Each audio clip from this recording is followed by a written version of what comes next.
নতুন নতুন ভালোবাসার গল্প পেতে আমাদের ভয়েস অফ সুমন চ্যানেলটি সাবস্ক্রাইব করে পাশে থাকা বেল আইকনটি ক্লিক করুন। ধন্যবাদ।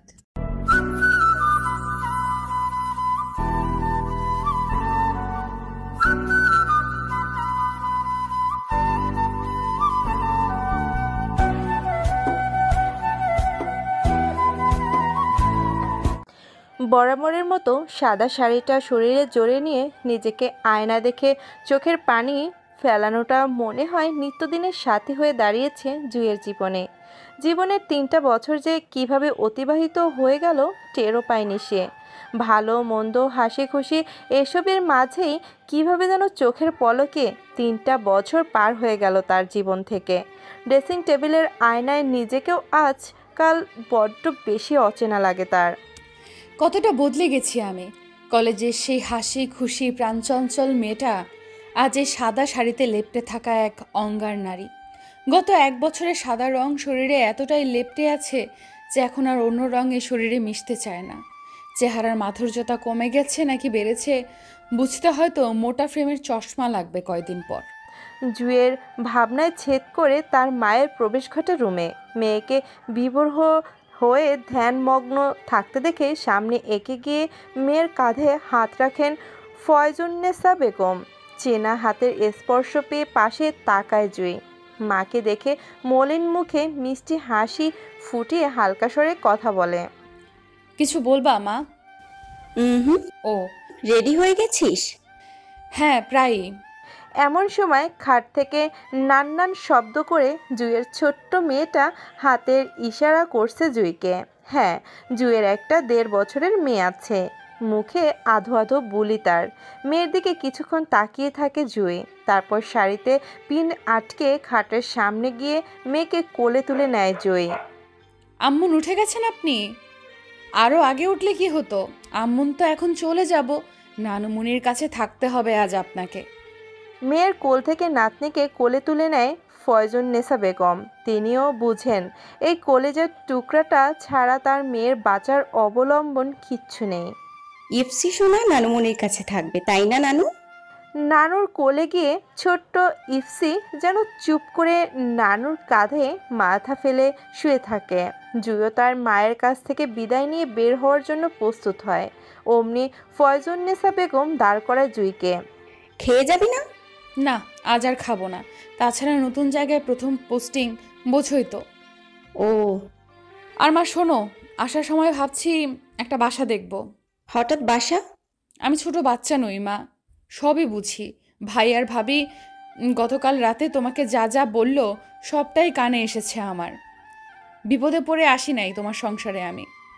ট্রান্সফার করেছে বলেই আসা। আমাকে বলতে পারতো যে জুঁই তুই কি সংসারে কন্ট্রিবিউট করতে পারবি কি না। আর তাছাড়া ওরা ভাবলো কি করে মা যে আমি এখানে বসে বসে খাবো? সম্পর্কগুলো তিক্ততায় রূপ নেওয়ার আগে সরে যাওয়াই ভালো মা। ইফসিকে খিচুড়িটা খাইয়ে দিও মা। আমি বের হচ্ছি মা, আসসালামু আলাইকুম। ওয়ালাইকুম আসসালাম, সাবধানে যাস। ছোট্ট ইপসি হাত দিয়ে তার মাকে টাটা করে দেয়। রাস্তায় দাঁড়িয়ে কিছু স্মৃতি মনে পড়ে যায় জুঁইয়ের। চেনা শহরের এই রাস্তায় আজ আবার 3 বছর পর দাঁড়ালো। রাস্তায় দাঁড়িয়ে নিজেই নিজের সাথে কথা বলে জুঁই। রাজশাহী থেকে এখানে ট্রান্সফার না করলেই ভালো হতো। চেনা শহরে 3 বছর আগে সব মাটি চাপা দিয়েছিলাম। এখন আর সেই পুরাতন ঘাটা জীবিত হবে হয়তো। হঠাৎ করে একটা রিকশা এসে সামনে দাঁড়ায় তার। মামা কই যাবেন? রিকশাওয়ালার কথায় রিকশাওয়ালার দিকে তাকায় জুঁই। মামা 10 নম্বর যাবা? হ, উঠেন। রিকশা নিয়ে জুঁই তার গন্তব্যে রওনা হয়। বিগত 1 বছর যাবৎ রাজশাহীতে একটা প্রাইভেট কোম্পানিতে চাকরি করে যাচ্ছে জুঁই। গত মাসেই তাকে ঢাকার হেড অফিসে ট্রান্সফার করা হয়েছে, যার জন্য আবার ঢাকায় আসতে হলো তাকে। পিছুটান তো কবেই পিছনে ফেলে দিয়েছে সে, কিন্তু নিয়তির কাছে সবার হাত পা বাঁধা। ভাগ্য বা কপাল মানুষকে একদম কাঠের পুতুল বানিয়ে রেখে দিয়েছে। যখন যাকে যেভাবে পারছে নাচাচ্ছে, তেমনটাই হচ্ছে জুঁইয়ের সাথে। হঠাৎ রিকশাওয়ালার ডাকে ধ্যান ভাঙে জুঁইয়ের। মামা 10 নাম্বার আইয়া পড়ছি। ভাড়া মিটিয়ে অফিসে পা রাখে জুঁই। সেখানে আগে থেকে জুঁইয়ের জন্য কেবিন ঠিক করে রাখা ছিল। জুঁইকে পরিচয় দেওয়ার পরপরই তাকে তার কেবিনে দেখিয়ে দেওয়া হয়। কেবিনে বসার পরপরই টেবিলে থাকা ল্যান্ডলাইনে একটা ফোন আসে। জুই কিছু না ভেবে ফোনটা রিসিভ করে নেয়। আসসালামু আলাইকুম, নাদিরা ইয়াসমিন বলছি। ওয়ালাইকুম আসসালাম। পিয়নকে পাঠানো হয়েছে, ওনার সাথে আমার কেবিনে আসুন। জি। জুয়ের ধারণা যতটুকু তিনি তার বস ছিলেন, এরই মাঝে পিয়ন এসে হাজির। পিয়নের পিছন পিছন বসের কেবিন পর্যন্ত যায় জুই। এটাই স্যারের রুম, ম্যাডাম ভেতরে যান। ধন্যবাদ। রুমের ভেতর প্রবেশ করে জুই। সে দেখে একজন ভদ্রলোক সেখানে চেয়ারে বসা। স্যার আসবো? জি আসুন। জুই সামনে গিয়ে দাঁড়ায়। ডেস্কে থাকার নেম প্লেটে একটা নাম তার নজরে পড়ে, মোহাম্মদ মাহবুব হোসেন। জুই বুঝে যায় স্যারের নাম মাহবুব হোসেন। জুইকে দাঁড়িয়ে থাকতে দেখে ইশারায় তাকে বসতে বলে মাহবুব সাহেব। নাদিরা ইয়াসমিন, জুই, জি স্যার। আপনার ওয়ার্কিং নিয়ে অনেক সুনাম শুনেছি, এবার আমরাও দেখতে পাবো, কি বলেন? জি স্যার, ইনশাল্লাহ। All the best. কোনো সমস্যা হলে জানাবেন। জি স্যার। আপনি এখানে নতুন? অফিসে নতুন, আর শহরটা অনেক পুরাতন। বুঝলাম না। স্যার, জীবনের 22টা বছর এই শহরে অতিবাহিত করেই তবে অন্য শহরে পা দিয়েছিলাম। ও আচ্ছা, বাড়িতে কে কে আছে আপনার? নিজের বলতে আমি আর আমার 1.5 বছরের মেয়ে।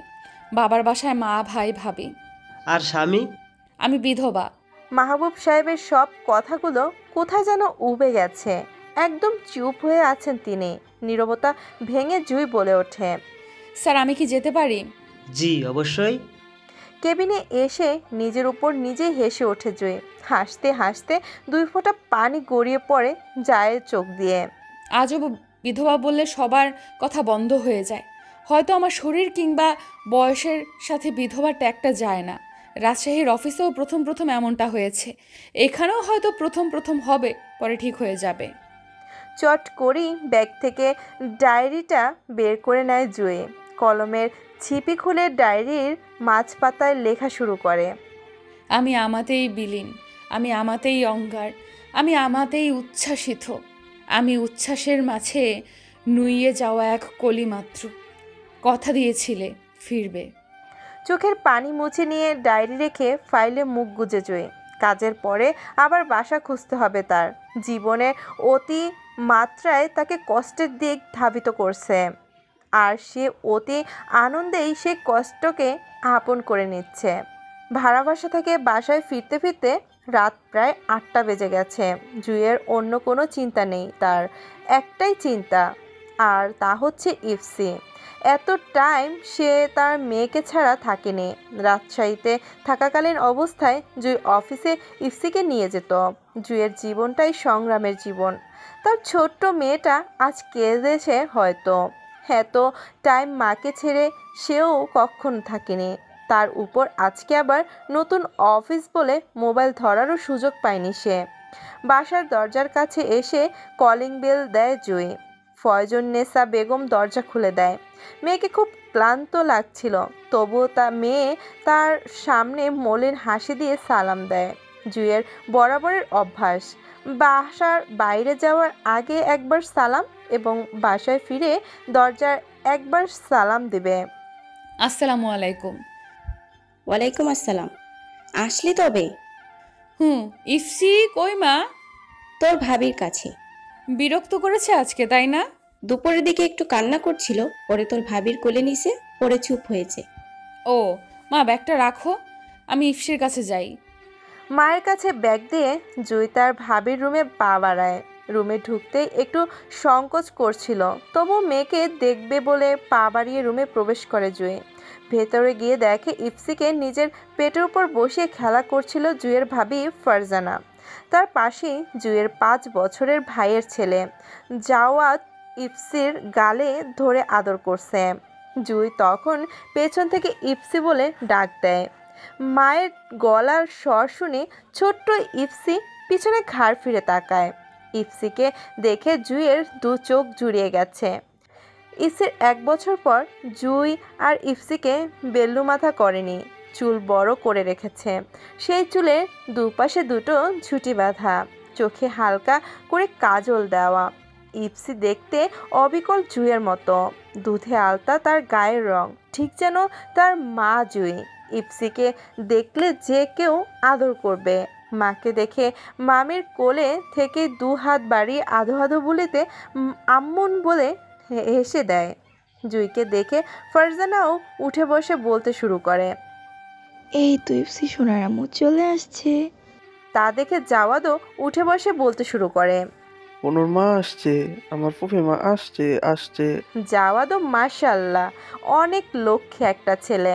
জুইয়ের যখন বিয়ে হয় জাওয়াদ তখন 2 বছরের। ফুপিমা ছাড়া সে কিচ্ছু বুঝতো না। আর জুইও জাওয়াদকে আগলে রাখত। জাওয়াদ ইফসিকে বনু বলে ডাকে। খাটের কাছে এসে আগে জাওয়াদকে কোলে নেয় জুই। আব্বাজান, আপনি কেমন আছেন? আলহামদুলিল্লাহ ফুফিমা। বনু কান্না করছে, আম্মু চুপ করাইছে। তাই? বনু পচা কেমন? আমার বনু ভালো। জাওয়াদকে চুমু দিয়ে খাটে রেখে নিজের মেয়েকে কোলে নেয় জুই। ফারজানাকে উদ্দেশ্য করে বলে, আজকে খুব জ্বালাইছে তাই না? না তেমন না, একটু কান্না করছিল, পরে ঠিক হয়ে গেছে। খেয়েছে আজকে? হ্যাঁ আমি ভাত খাইয়ে দিলাম। ও ওকে আমার কাছেই দাও, মামনের কাছে থাকবি ইপসি। আমু ফ্রেশ হবে এখন। মামির কথায় মায়ের গলা জড়িয়ে ধরে ইফসি। তার ভেতরের মনোভাব হচ্ছে সে মাকে ছাড়বে না। পরে ফারজানা খাট থেকে নেমে ইফসিকে কোলে নিয়ে নেয়। তোমার কি খুব ক্লান্ত লাগছে? যাও ফ্রেশ হয়ে নাও, ততক্ষণ ইপসি না হয় আমার কাছেই থাকুক। আচ্ছা আম্মুন মামুনিকে জ্বালিও না কেমন? আম্মুন ফ্রেশ হয়ে এসে তোমাকে নিয়ে যাব। এই বলে জুই রুম থেকে বেরিয়ে নিজের রুমে যায়। শরীরটা বড্ড বেশি ক্লান্ত লাগছে তার। অফিসে শেষ করে পাক্কা 2 ঘন্টা যাবৎ অফিসের আশেপাশে বাসা খুঁজছে জুই। অবশেষে একটা 2 রুমের ছোট্ট বাসা পছন্দ হয়েছে তার। ছোট্ট 2টা রুম আর তার সাথে একটা টয়লেট আর একটা রান্নাঘর। ওদের মামের দিন কেটে যাবে। আয়নার সামনে দাঁড়িয়ে শাড়ির পিন খুলতে খুলতে কোথায় যেন হারিয়ে যায় জুই। এমন সময় ফয়জুন্নেসা বেগম মেয়ের কাছে আসে। মেয়ের সাথে কিছু কথা আছে ওনার। জুই, হ্যাঁ মা, কিছু বলবা? আসা যাবৎ দেখছি কি জানি একটা ভেবে যাস তুই। আল্লাহ পাক আমায় ভাবনার নসিব দিয়েছে মা, না ভেবে উপায় কি বলো? সব কিছুকে ভাগ্য ভেবে ভুলে যাবা। হাসালে মা, আমি কি সব ধরে রেখে দিয়েছি নাকি? চাপা ব্যথায় রেখে দিয়েছিস তো। এইসব কিছুই না মা। ফ্রেশ হয়ে খেতে আয়। এই বলে ফরজুন্নেসা বেগম পিছন ফিরে চলে যেতে নিলে জুইয়ের ডাকে আবারও মেয়ের দিকে ফিরে তাকান তিনি। কিছু বলবি? বাসা দেখে এসেছিলাম, পছন্দ হয়েছে আমার।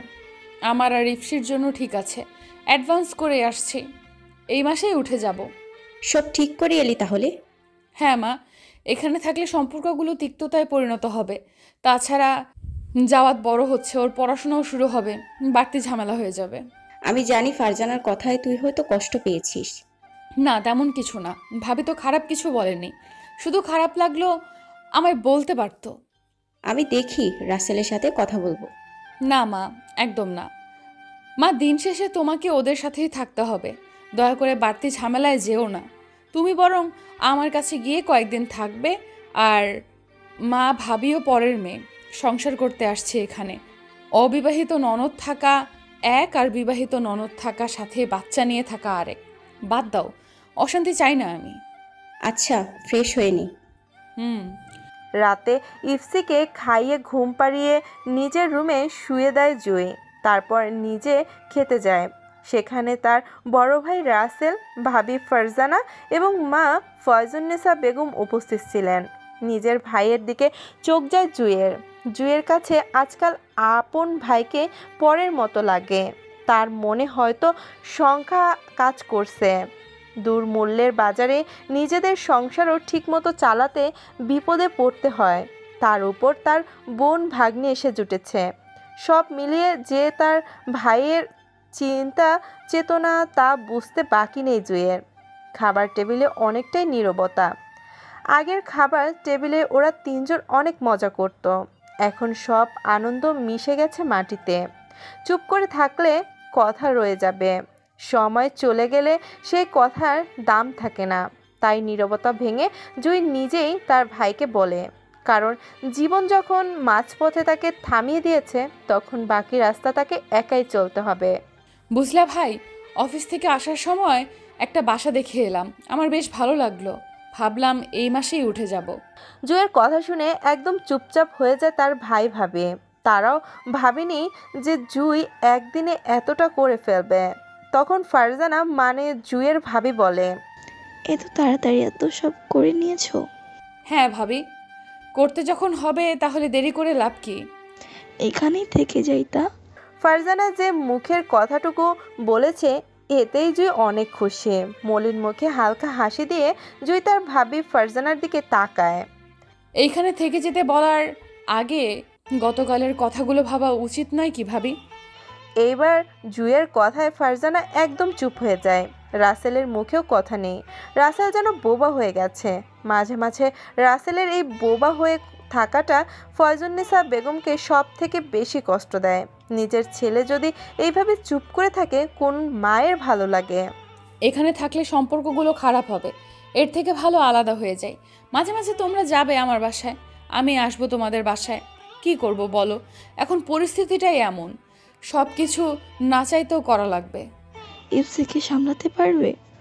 এটা কি বলো ভাবি, 8 মাস বয়স থেকে এখন 1.5 বছর তার, আমিই তো সামলে নিলাম। আমার হয়ে একটা মানুষ তো দেখলাম না যে আমার বাচ্চাটাকে সামলেছে। 8 বছর বয়স অবধিও আমিই দেখেছি, দাদা দাদি থেকেও ছিল না, না থাকার মতোই। হ্যাঁ, তা অবশ্য ঠিক। সেই হিসাব করতে গেলে তুমি খুব ভাগ্যবতী।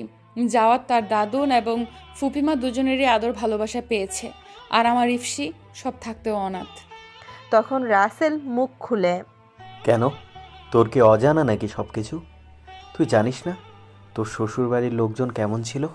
এখন তো তাহলে বলতে হয় বিয়েটাও তো তোমরাই দিয়েছিলে, তাই না ভাইয়া? যাই হোক, আমার খাওয়া হয়ে গেছে, আমি উঠি। এই বলে জুই উঠে যায়।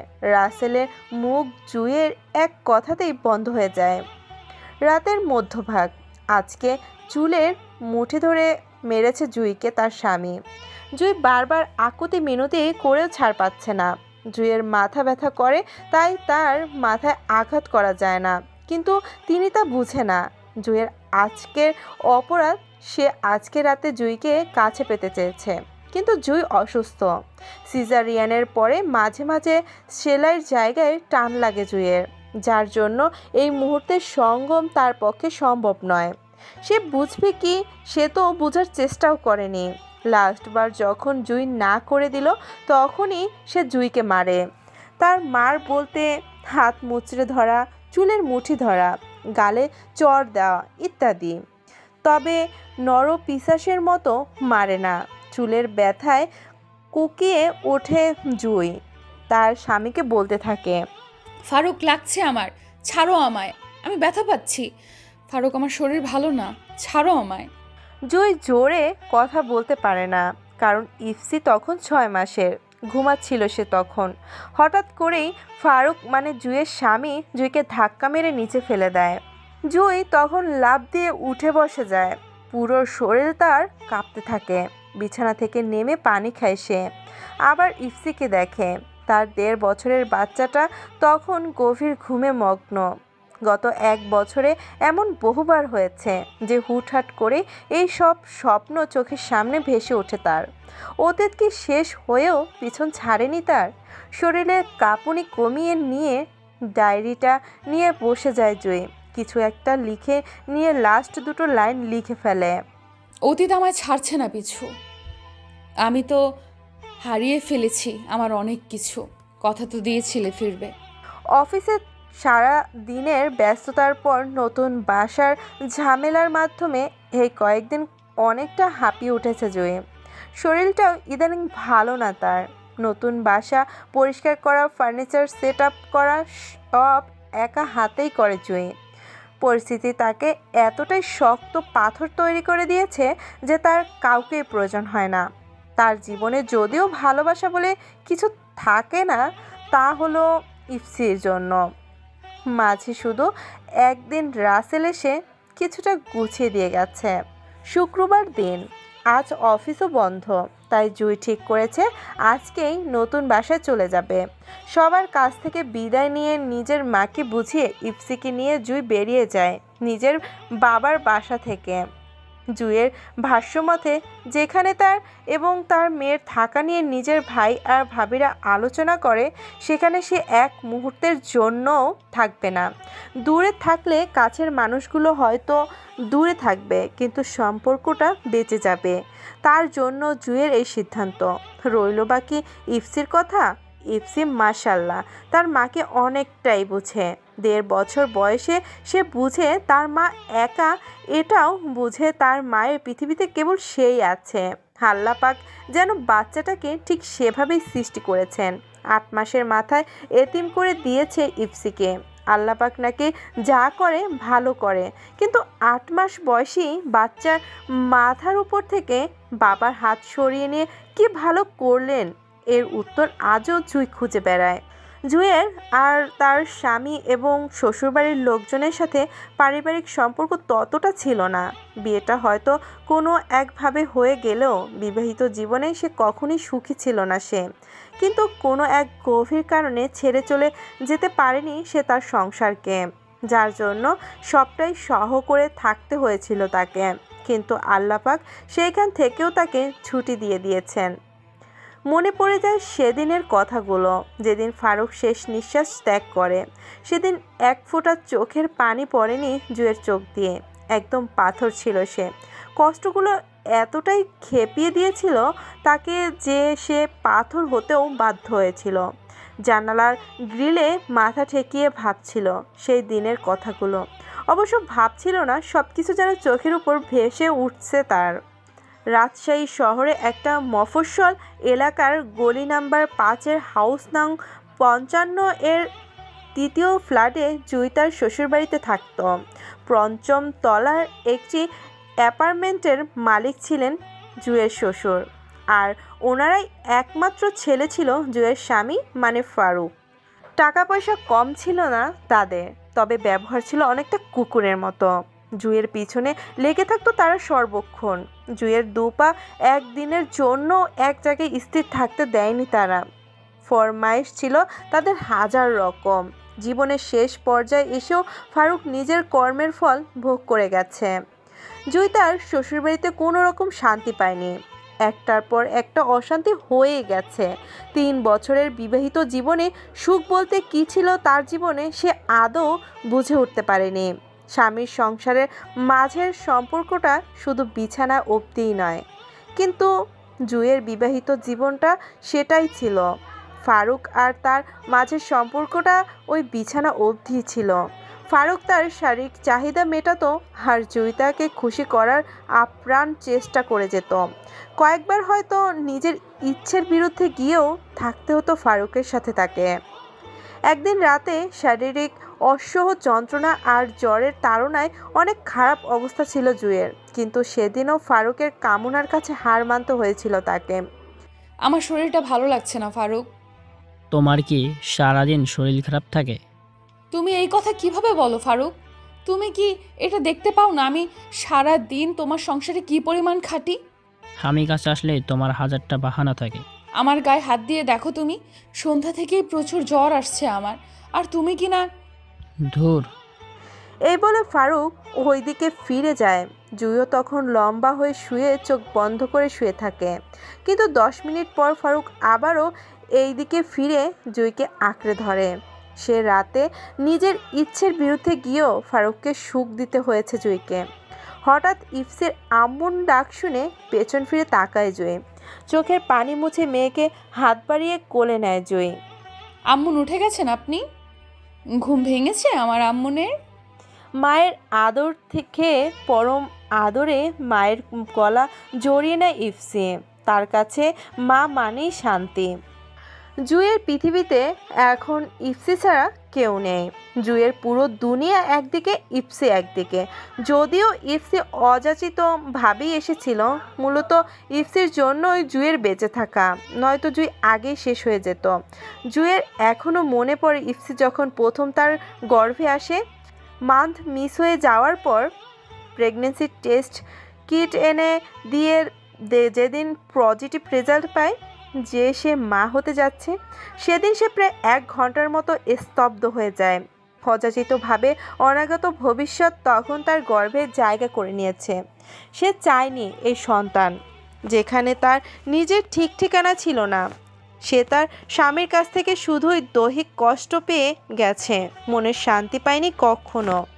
তারপর একে একে 8টা মাস পার করে জুঁই। ফারুক শুধু তার রাতে তার শারীরিক চাহিদা মেটাতেই ব্যস্ত ছিল, কখনো খবর নেয়নি তার স্ত্রী কেমন আছে। জিনিসগুলো এখন খুব করে ভাবায় জুঁইকে। মানুষে চলে গিয়েও কেমন যেন লেগে আছে আঠার মতো। জীবনটাকে নিয়ে শেষ জুয়াটা না খেললেও পারতাম। জুয়ার মজলিসে আজ আমি হেরে যাওয়া জুয়ারই মাত্র। কিছুক্ষণ পর চোখের পানি মুছে নিজেকে তৈরি করে নেয় জুঁই। শাড়ির কুচি দিতে দিতে হঠাৎ ভাবনায় মন্থ হয়ে যায় জুঁই। তার সাথে মনের মিলনটা ছিল হয়তো ঠিকই, কিন্তু আবদ্ধকরণটা ছিল অনেক বেশি। হয়তো এটাকে প্রেম বলা চলে, ভালোবাসা নয়। ভালোবাসা হলে আজ পরিস্থিতি অন্যরকম হতো। অঝোর ধারায় চোখের পানি ঝরছে তার চোখ দিয়ে। ভালোবাসার নামে জুয়া খেলেছিল সে, আর পরবর্তীতে বিয়ের নামে আরও একবার নিজেকে জুয়াতে নিয়োজিত করে দিয়ে শেষ জুয়াটা আমিও খেলে দিলাম। রাস্তা দিয়ে উদাস মনে হেঁটে যাওয়া জুয়ের খবর নেই যে রিকশাওয়ালা তাকে সাইড হতে বলছে তাকে। আরে এই আপা হরেন না? দেখি নাই ভাই, যান আপনি। রাস্তা দিয়ে হাঁটেন কেমনে? নিজের লগে বাচ্চাটারেও মারবো মনে হয়। রিকশাওয়ালার কথাও তার কান অবধি পৌঁছায় না। এতটাই উদাস সে যে তার সাথে আরও 1.5 বছরের মেয়ে ইফসি আছে তার খেয়াল নেই। যে রাস্তার মাঝ বরাবর এসে হাতের ইশারা দিয়ে রাস্তা পার হয়ে ফ্লাইওভার দিয়ে ওপাশে চলে আসে। মাঝে মাঝে ইফসিকেও হাঁটায় সে। সবাই হয়তো ভাববে 1.5 বছরের মেয়েটাকে হাঁটাচ্ছে, এ কেমন মা? আর সে ক্ষেত্রে জুয়ের জবাব হয়, আমার মেয়ে আমার মতোই সাধারণ মানুষ হিসেবে বড় হয়ে উঠবে। কারণ কে বলতে পারে যে বড় হয়ে সে তার মায়ের মতো কষ্ট নিয়ে হাঁটবে না। কিছু দূর এসে ইফসি হাত পা ছুড়ছে। তার হয়তো পা ব্যথা করছে। মায়ের দিকে 2 হাত পেতে ইশারায় বলছে, আম্মুন কোলে কোলে। মেয়ের কথায় জুই কোলে তুলে নেয় ইফসিকে। মায়ের কথায় 2 ছুটি দুলিয়ে মিষ্টি হাসি দেয় ইফসি, যে হাসিতে জুই তার শত কষ্ট নিমিষেই ভুলে যায়। আম্মুনকে একটা পাপ্পা দিবা না মা? ওম্মা ওম্মা আম্মুন ওম্মা ওম্মা ওম্মা। রাস্তাতেই অনেকগুলো চুমু দিয়ে দেয় তার মাকে। মা মেয়ের সম্পর্ক দেখে হয়তো আশেপাশের সব কিছু হিংসা করে জুই ইফসির সাথে কথা বলতে বলতে সামনে এগিয়ে যাচ্ছে। হঠাৎ করে একটা বাইক পেছন থেকে এসে জুই আর তার বাচ্চাকে ধাক্কা মারতে মারতে ব্রেক টেনে ধরে। বাইকে বসা পুরুষ যখন বাইক থেকে নেমে হেলমেট খুলে জুয়ের সামনে দাঁড়ায়, ওই মুহূর্তে জুয়ের মাথা নষ্ট হয়ে যায়। পায়ের নিচ থেকে মাটিগুলো সরে যাচ্ছে এমন অবস্থা। ইপসিকে কোলে রাখা অবস্থাতেই জুয়ের হাত নড়ে চড়ে ওঠে। এ কাকে দেখছে সে? সেই চোখ, সেই নাক, সেই চাহনি, সেই মাধুর্যতা, সেই শ্যাম বর্ণে জাদুকর আজও প্রায় একই রকম আছে। কেন যেন জুয়ের ঠোঁটজোড়া কেঁপে ওঠে। কেন যেন কিছু বলতে গিয়েও থেমে যায় সে। ইপসিকে শক্ত করে ধরে রেখে চোখের কোণ থেকে বেয়ে পড়া পানিগুলো শাড়ির আঁচলে মুছে নেয় জুই। লম্বাটে শ্যাম বর্ণের পুরুষটি ধীর পায়ে অসার শরীর নিয়ে জুয়ের দিকে এগিয়ে যায়। ইপসি তার মাকে কাঁদতে দেখে মায়ের গলা জড়িয়ে ধরে। মায়ের চোখের পানি দেখে দেখে অভ্যস্ত হয়ে গেছে বাচ্চাটাও। পুরুষটি এগিয়ে এসে অবাক এবং শান্ত কণ্ঠে বলে ওঠে, কেমন আছো জুই? সেই চেনা কণ্ঠস্বর আজ প্রায় 3 বছর আবারও জুইয়ের কানে এসে লাগে। নিয়তের নিষ্ঠুর খেলায় বলি হতে হয় কেন জুইদের? চেনা শহরে কিছু পুরাতন ধুলোবালি পড়ে জমে থাকা কিছু স্মৃতি কেন এত দিন পর তার সামনে এসে পড়ে?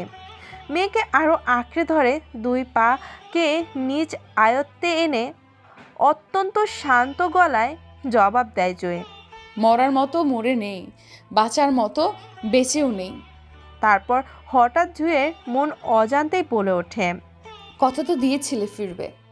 তারপর বিষণ্ণতার মাঝে এক টুকরো মেঘ বৃষ্টি হয়ে ঝরে পড়ে রাস্তার বুকে।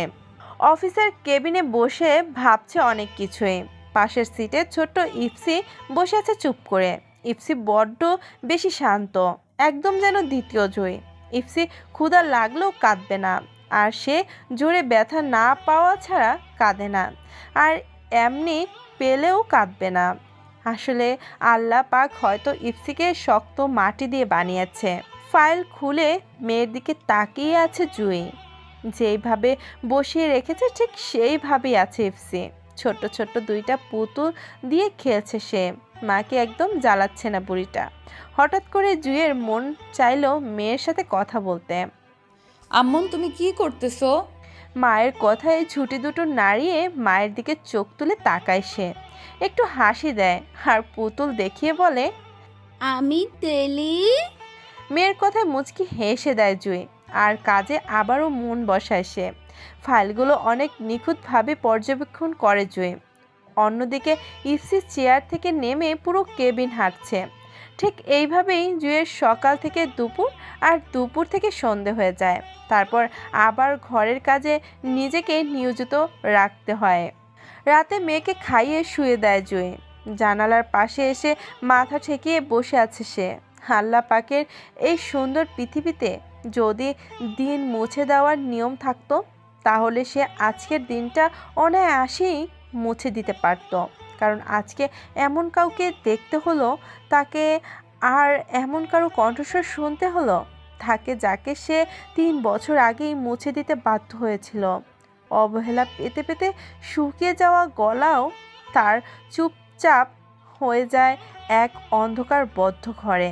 চোখ থেকে অঝোর ধারায় পানি পড়ছে জুইয়ের।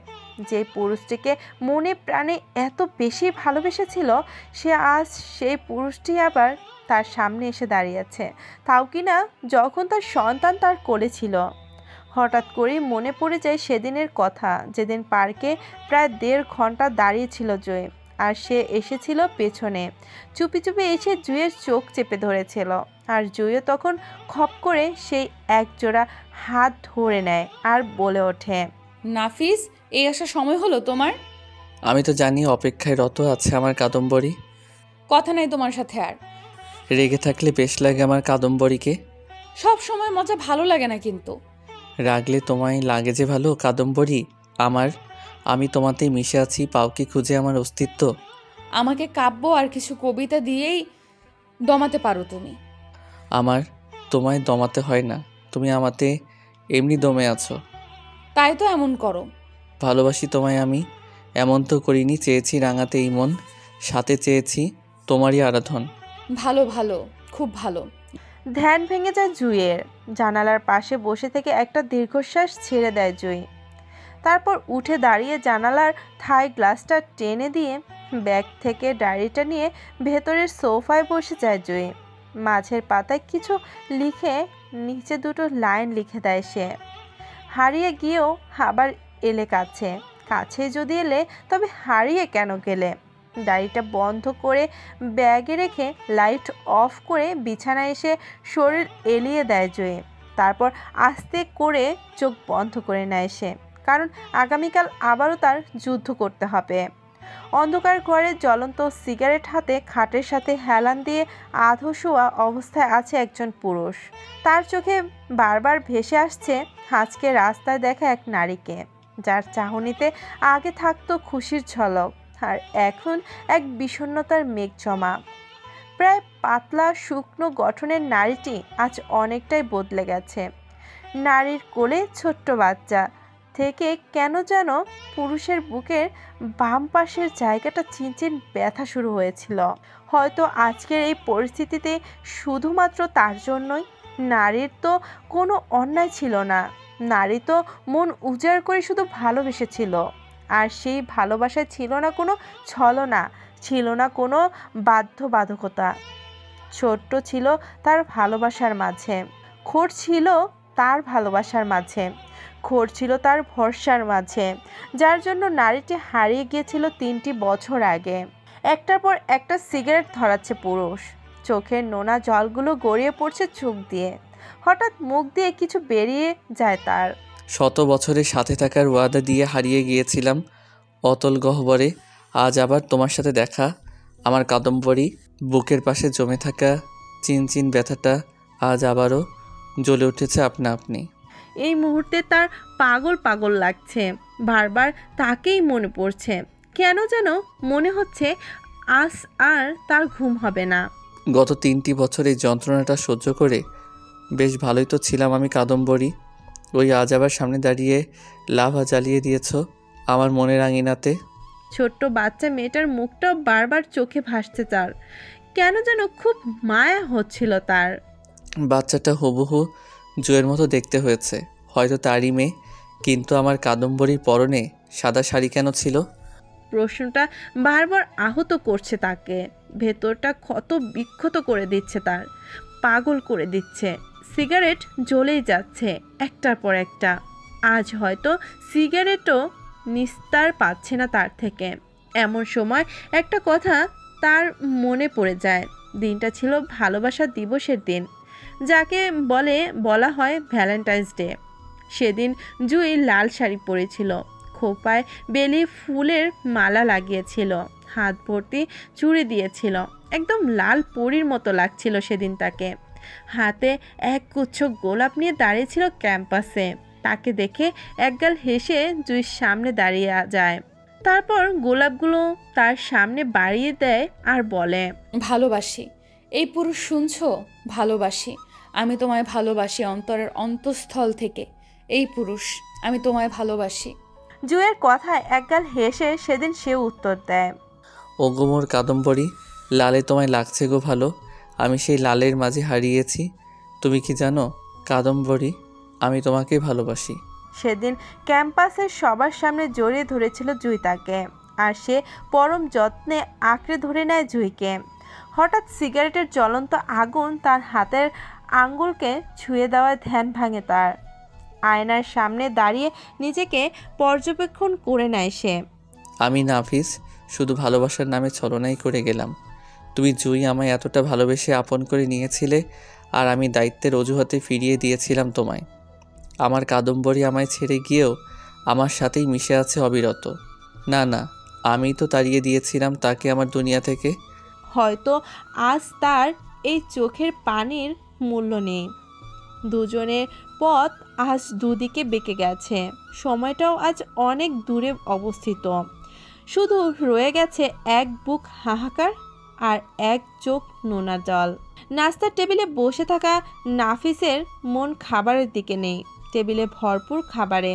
3 বছর আগে যেই খাবার জোগাড় করার অজুহাতে একটা মেয়ের বিশ্বাস, ভরসা, ভালোবাসা সব কিছুকে পায়ে ঠেলে মেয়েটাকে অনিশ্চিত ভবিষ্যতের দিকে ধাক্কা মেরে ফেলে দিয়েছিল সে, আজ সেই খাবারের অভাব নেই তার ঘরে। শুধু অভাব তার সেই কাদম্বিনীর, যাকে সেও চেয়েছিল এক সময় একান্ত আপন ভাবে। কিন্তু পরিস্থিতির কারণে সব কিছুকে মাটি চাপা দিতে হয়েছিল তাকে। সামনে খাবার রাখা আছে, কিন্তু আজ কেন জানি সেই খাবারগুলো কিছু কথা আপন মনে অন্তরে বলে ওঠে। একদিন দায়িত্বের অজুহাত দেখিয়ে জুইকে দূরে সরিয়ে দিয়েছিলাম, আর আজ সেই সব দায়িত্ব অনেকটাই সফল হয়ে গেছে। শুধু সাথে নেই আমার ভালোবাসার সেই মানুষটা। এমন সময় একজন ভদ্র মহিলার ডাকে ধ্যান ভেঙে যায়। নাফিস, এই নাফিস, কি ব্যাপার, খাচ্ছিস না যে? খাচ্ছি না কোথায়, খাচ্ছি তো। কোথায় খাচ্ছিস তুই? ভদ্র মহিলা হলেন রেহানা পারভিন, সম্পর্কে তিনি নাফিসের মা।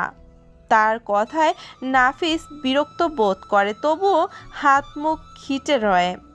এমন সময় একজন ভদ্রলোকও তার পাশে এসে বসে যায়। কি রে বাবা, কি হয়েছে? কোথায় কি হয়েছে? মন খারাপ নাকি? বাবা, আমার মন ভালো নাকি খারাপ সেটার খবর তো আগে কেউ নাওনি, আজ কেন? ভদ্রলোক আনিস ব্যাপারী, সম্পর্কে নাফিসের বাবা তিনি। ছেলের কথায় অভিমানের ছাপ, এটা তিনক বেশ বুঝে গেছেন, কিন্তু তিনিও আবদ্ধ তার স্ত্রী রেহানার কাছে। বলতে গেলে ভদ্রমহিলা সবার জীবনটা নষ্ট করে রেখে দিয়েছে। এমন সময় রেহানা পারভিন বলে ওঠেন, কি হয়েছে তোর? এমন করস কেন? কিছুই হয়নি। কিছু না হলেই ভালো। যাই হোক, আজকে সন্ধ্যায় তাড়াতাড়ি আসিস, এক জায়গায় যাব আমরা। মায়ের কথায় নাফিস বুঝে যায় যে কোথায় যাওয়ার কথা বলছে তার মা, তাই নাফিসও কড়া স্বরে জবাব দেয়, নেক্সট টাইম এসব কথা আমার সামনে বলবে না তুমি। এখন এর এসবের টাইম নেই আমার কাছে। নাফিস, চিৎকার করো না। আজকে তোমার জন্যে আমার এই অবস্থা মা। নিজেরা ভালো থাকার জন্যে আমার ভালো থাকাটা কেড়ে নিয়েছো। এখন তো ভালো আছো, তাহলে আমাকে আমার অবস্থাতে থাকতে দাও। এই বলে নাস্তা না খেয়ে বেরিয়ে যায় নাফিস। ভদ্রমহিলা রেহানা পারভিন আনিস ব্যাপারীকে উদ্দেশ্য করে উচ্চস্বরে বলে ওঠে, ও কি সেইখানে এখনো আটকে আছে? যা হবার তা তো হয়ে গেছে, এখন ওকে বিয়ে করতে হবে। সবটাই তো শেষ করে দিছো, এখন আর বিয়ে বিয়ে করছো কেন? তখন তো বিয়ের নামেও তোমার আর তোমার মেয়েদের জ্বালা ধরে যেত। তুমি কথা কম বলো। আমি তো কথা কমই বলি, তোমাদের সব অন্যায় দেখেও চুপ করে আছি। আনিস ব্যাপারীর কথায় চুপ হয়ে যায় রেহানা পারভিন। মুখ বাঁকিয়ে উঠে চলে যান তিনি। অফিসে বসে এক মনে কাজ করে যাচ্ছে জুই। পাশে ইপসি বসা, সে খেলছে। এমন সময় তার টেবিলের ল্যান্ডলাইনে ফোন আসে। ফোন রিসিভ করতেই ভদ্রলোক মাহবুব হোসেন বলে উঠলেন, নাদিরা, একটু রুমে আসুন তো। জি স্যার, আসছি। মায়ের দিকে তাকিয়ে দেখে ছোট্ট ইপসি মাকে ডেকে দেয়। আমন। জুইয়ের দিকে হাত বাড়িয়ে ইপসি ইশারায় তার মাকে বোঝাচ্ছে তাকে কোলে তুলে নিতে। ছোট্ট ইপসির এই একটাই আবদার তার মায়ের কাছে, সে শুধু একটু কোলে উঠতে চায়, আর কিছুই আবদার করার নেই তার। জুই মেয়ের দিকে হাঁটু গেড়ে বসে মেয়ের গালে হাত রাখে। আম্মুন, আমি একটু আসছি, যাবো আর আসবো, তুমি একটু থাকো আম্মুন। মায়ের কথা চুপসে যায় ছোট্ট ইপসি। সে বুঝে যায় তার মায়ের কথা, তাই সে চুপ করে পুতুলগুলো দিয়ে নাড়াচাড়া করতে থাকে। ইপসিকে বসিয়ে রেখে জুই তার বসের রুমে যায়। স্যার, আসবো? হ্যাঁ, আসুন। জি স্যার, বলুন। বসুন। মাহবুব হোসেন এর কথায় সামনে থাকা চেয়ারে বসে যায় জুই। ভাবছে হঠাৎ এভাবে ডেকে পাঠালো কেন তাকে। নাদিরা, কিছু কথা বলার আছে। জি স্যার, বলুন। নাদিরা, গতকাল আমরা একজন নতুন এমপ্লয়ি নিয়েছি। তিনি এতদিন শাখা অফিসে ছিলেন, গতকাল মেইন অফিসে জয়েন হলেন। গতকাল আপনাকে আর বলা হয়নি, তাই আজ বলে দিলাম। এখন থেকে মেইন ফাইলগুলো আগে আপনার কাছে যাবে, তারপর তার কাছে সে ফাইল সাইন করে দিলেই তা আপনার কাছে আসার অ্যাপ্রুভাল পাবে। আমি আশা রাখবো আপনি বুঝতে পেরেছেন। জি স্যার, বুঝতে পেরেছি। সো তিনি আপনার সিনিয়র হিসেবে জয়েন দিয়েছেন এই অফিসে। আপনার কেবিনে ঠিক আগের কেবিনটাই তার, চাইলে দেখা করে আসতে পারেন আপনি। জি স্যার। এবার আপনি আসতে পারেন। জি স্যার। জুই কেবিন থেকে বের হয়ে নিজের কেবিনের দিকে পা বাড়ায়। মনে মনে ভয় ঢুকে গেছে। সিনিয়র হিসেবে জয়েন করা ভদ্রলোক কেমন হবে কে জানে। তার উপর ফাইলের ত্রুটি ধরতে পারলেই বড়সড় ঝামেলা হয়ে যাবে। সব মিলিয়ে মস্তিষ্কের স্নায়ু কোষগুলো হেলো পাথারি ছোটাছুটি করছে তার। নিজ কেবিনে এসে আরও অবাক হয়ে যায় জুই। যেই চেয়ারে সে তার ছোট্ট ইপসিকে বসিয়ে রেখে গিয়েছিল সেই চেয়ারটা ফাঁকা। ফাঁকা চেয়ার দেখে জুইয়ের কলিজা পাহাড় নেমে আসে। জুইয়ের চোখ থেকে অনায়াসে পানিগুলো গড়িয়ে পড়ে যায়। সব দিকে শক্ত থাকলেও জুই তার ছোট্ট ইপসির জন্য বড় বেশি অসহায়। মেয়ের কিছু হলে সে পাগল হয়ে যায়। এইটুকুনো একটা মেয়ে ভরা অফিস থেকে কোথায় উধাও হবে। মুখে হাত দিয়ে চাপা স্বরে কেঁদে দেয় জুই। ওয়াশরুম সহ সবটা চেক করে সে। এখানে ইপসি কোথাও নেই। পাগল পাগল লাগছিল জুইয়ের নিজেকে। কি করবে না করবে বুঝে উঠতে পারছে না জুই। কেবিনের বাইরে গিয়ে মেন করিডোরে মেয়ের নাম ধরে ডাকতে থাকে সে। অফিসের বাকি স্টাফরাও জুই এমন ডাকাডাকিতে ইপসিকে খুঁজতে থাকে। কিন্তু ইপসি কোথাও নেই। দারোয়ানের কথা অনুযায়ী ইপসি অফিসের বাইরেও যায়নি। তাহলে ইপসি কোথায় যাবে? জুই আর নিজেকে নিজের আয়ত্তে রাখতে পারে না।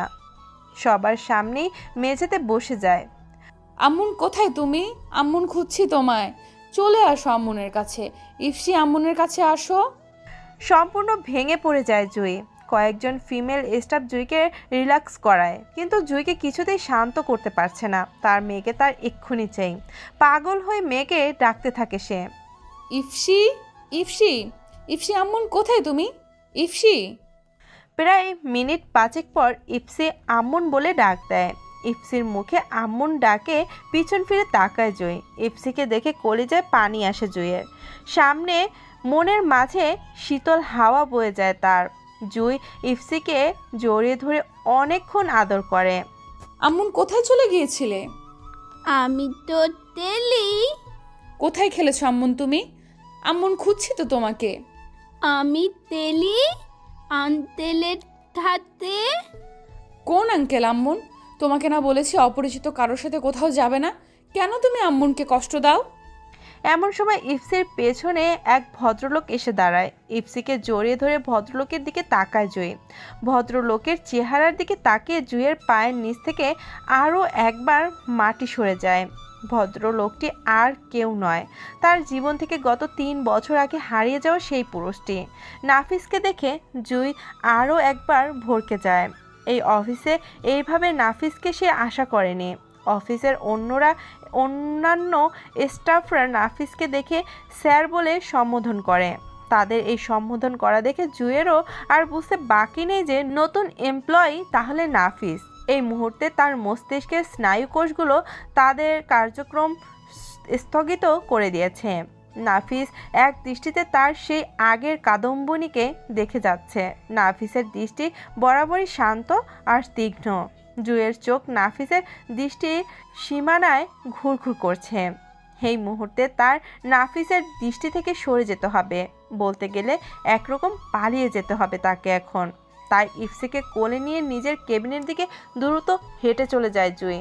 নাফিস সেখানেই দাঁড়িয়ে থেকে জুয়ের চলে যাওয়ার দেখতে থাকে। আর ছোট্ট ইফসি তার মায়ের কোল থেকে মায়ের কাঁধের আড়ালে এসে নাফিসের দিকে দিকে তাকিয়ে হেসে দেয় আর এক হাত দিয়ে টাটা দিয়ে দেয়। বাচ্চাটাকে দেখে নাফিসের মনের কোথাও একটা জমাট বাঁধা পাহাড়টা পানি হয়ে বয়ে যায় অচিরেই। কেবিনে ঢুকে মেয়েকে চেয়ারে বসিয়ে রেখে মাথায় হাত দিয়ে বসে পড়ে জুই। তার কাছে খুব অবাক লাগছে চারপাশের জিনিসগুলো। যেই অতীতকে সে আজ থেকে প্রায় 3 বছর আগে দাফন করেছিল, এখন সেই অতীত কেন বর্তমান হয়ে তার সামনে প্রকট হচ্ছে।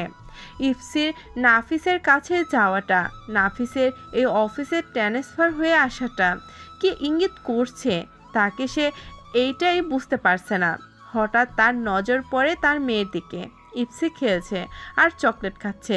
1.5 বছরের বাচ্চাকে কী বা জিজ্ঞেস করবে সে। জুই তবু মেয়ের দিকে এগিয়ে যায়। আম্মুন একটা কথা বলবা? মায়ের কথায় চোখগুলো বড় বড় করে তাকায় ইফসি। আম্মুন এই চকলেটটা কে দিয়েছে? আম্মুনকে বলবা? আঙ্কেল দিয়েছে। জুই বুঝে যায় সবটা। এই মুহূর্তে মাথা কাজ করছে না তার।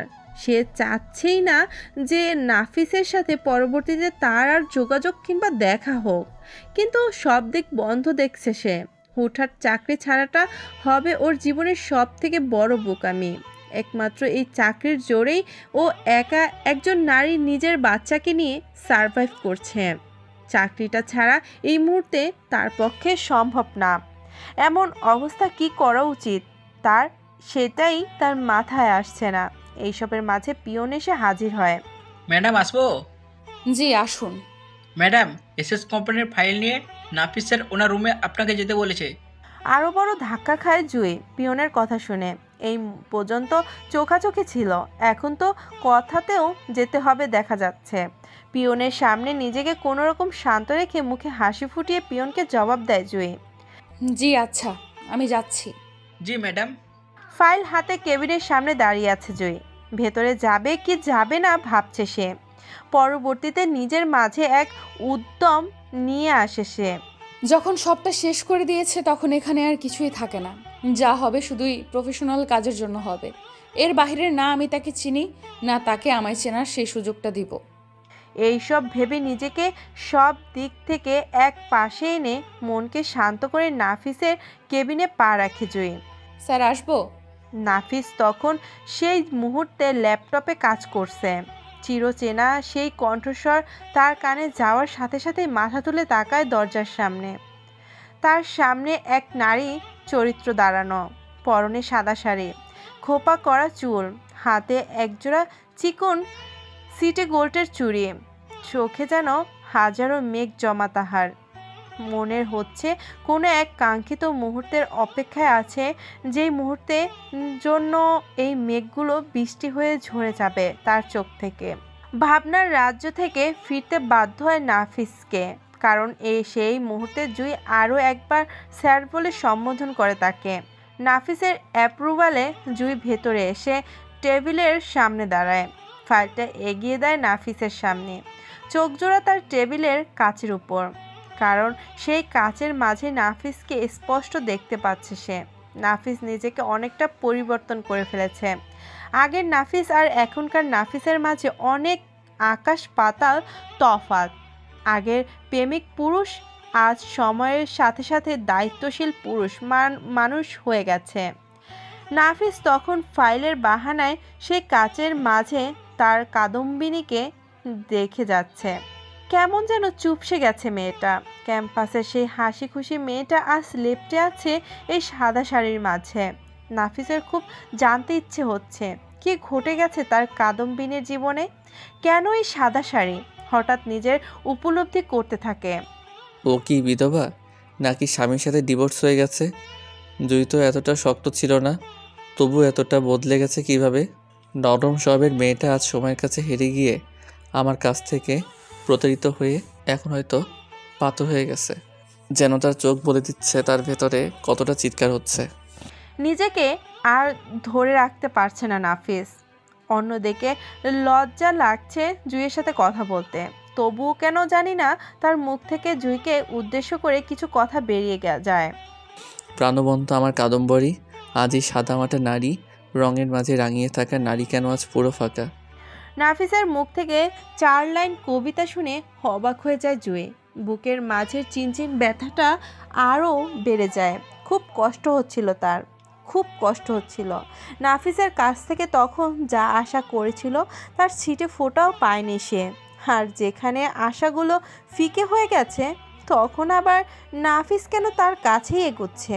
জুই আর 1 সেকেন্ডের জন্য এখানে থাকতে চাচ্ছে না, তাই সে চলে যেতে পেছনে পা বাড়ায়। অমনি নাফিস তাকে আটকে দেয়। দাঁড়াও জুই। জুই কেন জানি শুনেও শোনেনি নাফিসের ডাক। আরেক কদম দিতেই আরেকবার ডাকে জুইয়ের পা জোড়া সেখানেই থামতে বাধ্য হয়। পালিয়ে যাচ্ছ? নাফিসের এই কথার উত্তরটা অনেকভাবে ব্যাখ্যা করা যায়, কিন্তু সেই মুহূর্তে জুই তা করবে না। তবুও একবার ইচ্ছে করছিল পেছন ফিরে নাফিসকে দেখতে। মন জিনিসটা বড্ড বেশি বেহায়া, কেন যেন অতীতকে আঁকড়ে ধরতে চায় বারবার। পেছন ফিরে 3 বছর পর প্রথম নাফিসের চোখের দিকে তাকায় জুই। কেন যেন চাইতেও গলা দিয়ে স্বর বেরিয়ে আসছে না তার। কিছু বলতে চাচ্ছে সে, তবু কথা বেরোচ্ছে না। অন্যদিকে নাফিস আর কাদম্বির সবটুকুই বুঝতে পারে অনায়াসে। সে বুঝেও যায় তার কাদম্বির মাঝে ঝড় শুরু হয়ে গেছে, তাই নিজেই আরও একবার মুখ খুলে। কিছু বলতে ইচ্ছে হচ্ছে না আমায়। আমার কাদম্বরী তো এমন ছিল না, নিজের মনে সবটুকু খুলে রেখে দিত সে আমার সামনে। তবে আজ কেন কাদম্বরীর মুখে কথা আসছে না? তবে আজ কেন কাদম্বরী তার অভিমানগুলো আমার সামনে উপস্থাপন করছে না? নাফিসের কথা শুনে বুকের মাঝে তোলপাড় করে উঠছে জুইয়ের, তবু অনেক কষ্টে মুখ থেকে বের করে। আপনার কোথাও ভুল হচ্ছে স্যার, আমি কাদম্বরী নই, আমি নাদিরা ইয়াসমিন জুই। আমার একটা সন্তান আছে। ভুল করছেন স্যার, আমি শুধুই এই অফিসের একজন কর্মচারী। জুই খুব সহজে এই কথাগুলো বলে দেয় নাফিসকে। নাফিস কিন্তু খুব অবাক হয়নি। ওর জায়গায় অন্য কোনো নারী হলেও এতক্ষণে নাফিসকে ছুলে রেখে দিত, কিন্তু এই নারী যে তার মনের রানী, তার কাদম্বিনী, যার মাঝে কিনা আছে অন্যরকম সব অনুভূতি। জুই, আমি আমার কৃতকর্মের জন্য সত্যিই খুব লজ্জিত। সেই দিন উপায় ছিল না, বড্ড বেশি অসহায় হয়ে গিয়েছিলাম। দুটো দিকের মাঝে একটি দিক বেছে নিতে হতো আমায়। কোন দিকে যাব, ভালোবাসা নাকি দায়িত্ববোধ? পাগল হয়ে গিয়েছিলাম আমি, বাধ্য হয়েছিলাম তোমাকে ছেড়ে যেতে। কথা দিয়েও ফিরতে পারিনি আমি। নাফিসের কথাগুলো শুনে কেন জানি চোখের পানিগুলো আর আটকে রাখতে পারেনি জুঁই। এক দৃষ্টিতে নাফিসের দিকে চেয়ে আছে জুঁই। চোখের দিকে তাকিয়ে হৃদয়ের ঝড় বয়ে চলেছে জুঁইয়ের। জুঁইয়ের চোখের পানিগুলো বলে দিচ্ছে তার ভিতরে চাপা হাহাকার। পাগল মন যেন বারবার পাগলামি করতে চাইছে আজ। এরই মাঝে জুঁই কিছু বলে ওঠে, কারণ তারও বলতে ইচ্ছে হচ্ছে খুব। আমাদের মাঝে ভালোবাসার কমতি ছিল না, শুধু তোমার মাঝে দায়িত্বের মিথ্যে বোঝা ছিল। তুমি ছেড়ে তো গিয়েছো, আধার রাতে একা করে দিয়েছো। সেই রাতের মাঝে আমি আমার সবটা তোমায় মুক্ত করে দিয়েছিলাম। এখন এলে যখন, তখন দেখে যাও এই বুক কত হাহাকার জমাট বেঁধে আছে। জুঁইয়ের কথাগুলো শুনে টপ টপ করে চোখের পানি পড়ে যায় নাফিসের চোখ থেকে। সেই চোখের পানি দেখে জুঁই আবারও বলে, কান্না তোমায় মানায় না, কান্না তো সব আমার জন্য। সেইবার কেঁদেছিলাম তোমার পা ধরে, তারপর প্রতিনিয়ত কাঁদতে হচ্ছে নিয়তির হাতে পুতুল হয়ে। দয়া করে অফিসে সবার সামনে আমায় ছোট করে দিও না। এক বাচ্চার মা আমি, সেই সাথে বিধবা নারী। নোংরা উক্তি তুলতে কারো মুখে বাঁধবে না। ভুলে যখন গিয়েছিলে এখন আর মনে করো না। রাস্তা দুটো আগেই আলাদা করে দিয়েছো, এখন আর এই রাস্তায় আসার ভুলটা করো না। অকারণে বারবার কেবিনে ডাকতে যেও না। আসছি। জুঁই আর এক সেকেন্ডও দাঁড়ায়নি সেখানে, হন হন করে চলে যায়। বিধবা শব্দটা শুনে নাফিসের কলিজাটা কেঁপে ওঠে। এত কষ্ট কি আল্লাহ পাক কোন নারীকে দিতে পারে? অন্যায় তো করেছিলাম আমি ওর সাথে, তবে কেন আল্লাহ পাক আমায় সাফল্যের দিকে ধাবিত করে ওকে কষ্টের মাঝে ডুবিয়ে দিলেন? এটাই কি তাহলে ভাগ্য, নাকি এটাকেই বলে ভবিতব্য? কথাগুলো বলে নাফিস চেয়ারে বসে পড়ে, আর অন্যদিকে জুঁই কেবিনের চেয়ারে বসে ডুকরে কেঁদে দেয় জুঁই। ইসফি তখন পুতুল কোলে মায়ের দিকে এক নজরে তাকিয়ে রয়। রাত প্রায় 2টা, ঘুম নেই জুঁইয়ের চোখে। বাইরে ঝুম বৃষ্টি হচ্ছে। আজ কেন জানি বিকেল থেকেই আকাশে মেঘ জমেছিল, আর সেই মেঘ বৃষ্টি হয়ে ঝরে পড়েছে সন্ধ্যার পরপরই। এখন অবধি বৃষ্টি হয়েই যাচ্ছে। আজ মনে হয় বৃষ্টিও জুঁইয়ের চোখের পানির সাথে পাল্লা দিয়ে ঝরে যাওয়ার শপথ নিয়েছে। জানালার পাশে দাঁড়িয়ে অঝোর শ্রাবণে ভরা চোখে বাহিরের বর্ষণ দেখছে জুঁই। হঠাৎ কিছু মনে পড়ে যায় তার। দিনটি ছিল শুক্রবার। বিকেলে দুজনে মিলে বেরিয়ে টিএসসিতে গিয়েছিল, আর সেখানেই ঝুম বৃষ্টি শুরু হয়েছিল। এই শুনছো, আমি ভিজে গেলাম তো। কাদম্বরীর ভিজে যাওয়া স্নিগ্ধ শরীরটা দেখলে খুব বেশি ক্ষতি হবে না, কি বলো? আর যদি কাদম্বরে ঠান্ডা লেগে যায়? ফার্মেসি আছে তো। অসভ্য। হুম, আমি তোমাতেই উন্মাদ। পুরো ভিজে গেছি নাফিস। আমার বুকে আসো, ঝাপটে ধরে রাখি তোমায়। তোমার বুকটা আমার চাই, বুঝলে? তাই তো রাখতে চাইছি। সেদিন পরম নির্ভীতে জড়িয়ে নিয়েছিল নাফিসকে। সেই দিনে সেই স্পর্শে ছিল না কোনো নোংরামি, ছিল না কোনো অশ্লীলতা। যা ছিল তা শুধু ভালোবাসা আর যত্ন। আমন আমন মেয়ের ডাকে ধ্যান ভেঙে যায় জুঁইয়ের। পেছন ফিরে দেখে ইফসি উঠে গেছে। দৌড়ে মেয়ের কাছে যায় জুঁই। জি আম্মুন, বলো। হিসি হিসি। ইফসিকে হিসি করিয়ে দিয়ে আবারও ঘুম পাড়িয়ে দিয়েছে। ইফসির ঘুমের মাঝে হিসি পেলে সে উঠে যায়। তাকে জুঁই সেইভাবেই তৈরি করেছে। মেয়ের মাথায় হাত দিয়ে মেয়ের দিকে একদিকে চেয়ে আছে জুঁই। বাচ্চা নিয়ে নাফিস আর তার অনেক স্বপ্ন ছিল। নাফিস বরাবর চাইতো বিয়ের পর তাদের মেয়ে হোক। তা নিয়ে একদিন দুজনের মাঝে ঝগড়াও হয়ে যায়। মেয়েই হবে, দেখে নিও। তুমি কিভাবে জানো আমাদের মেয়েই হবে? হবে হবে, দেখে নিও। আমার কাদম্বরীর কোলজোরে আরেক ছোট্ট কাদম্বরী আসবে। তুমি বড্ড বেশি অগ্রিম ভাবো। হয়তো। ইপসির মাথায় হাত বুলাতে বুলাতে চোখের পানিগুলো গড়গড় করে পড়ে যাচ্ছে চোখ দিয়ে। কি অন্যায় ছিল সেদিন তার? কোন অপরাধের শাস্তি দিয়েছিল নাফিস তাকে? পাগলের মতো ভালোবাসতো সে নাফিসকে। বুকের ভেতর সব ভেঙে চুরে যাচ্ছে তার। মেয়ের পাশ থেকে উঠে দৌড়ে সামনের রুম বেতের সোফায় হুমড়ে খেয়ে পড়ে জুঁই। কুশন মুখে চেপে চাপা চিৎকার করে কাঁদছে জুঁই। নাফিস, কি অন্যায় করেছিলাম আমি? কোন অপরাধের শাস্তি দিয়েছিলে সেদিন আমায়? আমার ভালোবাসার মাঝে কি কোনো খাত ছিল? কেন এমন হলো নাফিস? কেন আমায় এত কষ্টের মাঝে ডুবিয়ে দিয়েছিলে নাফিস? আজ তবে কেন আবার আমার আশেপাশে চলে এলে? জুঁই জানে এর উত্তর নেই। নাফিস উত্তর দিতে পারবে না। নাফিসের কাছে সেদিনও উত্তর ছিল না, আজও নেই। নাফিস শুধু মিথ্যা অজুহাতে নিজেকে আর তাকে ধ্বংস করে দিয়েছে। অন্ধকার ঘরে জানালার পাশে দাঁড়িয়ে সিগারেটের ধোঁয়া ছাড়ছে নাফিস। আজ কিছুতেই ঘুম আসছে না তার। বুকের মাঝে অসহ্য যন্ত্রণা হচ্ছে। গলা থেকে কেন যেন আজ কথা বের হচ্ছে না তার। বারবার জুঁইয়ের মুখটা ভেসে উঠছে। এইটুকুন বয়সে এত কিছু সামলে নিয়েছে কিভাবে? প্রশ্নটা বারবার মাথায় ঘুরছে তার। একবার জুঁইয়ের ঘুমটা, আবার একবার তার মেয়ের মুখটা বারবার ভেসে উঠছে তার চোখের সামনে।